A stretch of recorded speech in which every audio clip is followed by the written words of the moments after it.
ক্ষমতাসীন বিএনপি দল বিসিবিকে ভেঙে দিয়ে তারা অ্যাডহক কমিটি গঠন করেছেন এবং এই অ্যাডহক কমিটিকে সাবেক যে প্রেসিডেন্ট আমিনুল ইসলাম বুলবুল তিনি অবৈধ বলেছেন এবং আইসিসির কাছে হস্তক্ষেপ কামনা করেছেন। আমি জনাব আমিনুল স্যারকে আহ্বান করব যে আপনি এই অযথা আইসিসির কাছে কোনো অভিযোগ দিন না, কেননা আইসিসি এখানে কিছুই করবে না। কারণ আইসিসি মানে ইন্টারন্যাশনাল ক্রিকেট কাউন্সিল না, বরং আইসিসি মানে ইন্ডিয়ান ক্রিকেট কাউন্সিল। আর বর্তমান বিসিবি মানে বিএনপি ক্রিকেট বোর্ড।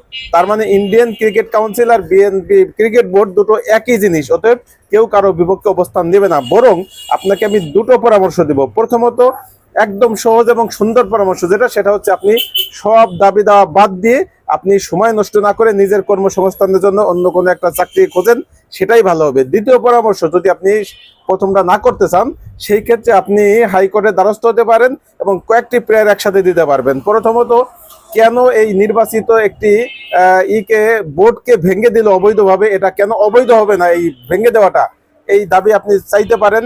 দ্বিতীয়ত, যতদিন পর্যন্ত রুল শুনানি না হবে ততদিন পর্যন্ত এই বোর্ড যেন কাজ করে সেই দাবিও চাবেন এবং নতুন অ্যাডহক কমিটি কেন অবৈধ হবে না সেই দাবিটাও থাকবে। এই তিনটা প্রশ্ন নিয়ে আপনি যদি একটি প্রেয়ার দিয়ে এখানে রিট পিটিশন করেন, আশা করা যায় সেখান থেকে রুল জারি হবে এবং রুলে যদি এই অ্যাডহক কমিটিকে অবৈধ বলা হয় এবং আপনাদের যে বোর্ড ভেঙে দিছে সেটাকে যদি অবৈধ বলা হয় এবং এই বোর্ড পরবর্তী রুল নিষ্পত্তি হওয়ার পর্যন্ত যদি কার্যক্রম পরিচালনার একটি নির্দেশ দেন, তাহলে ইনশাল্লাহ আগামী 2-3 বছর আপনারা অনায়াসে কাজ করতে পারবেন।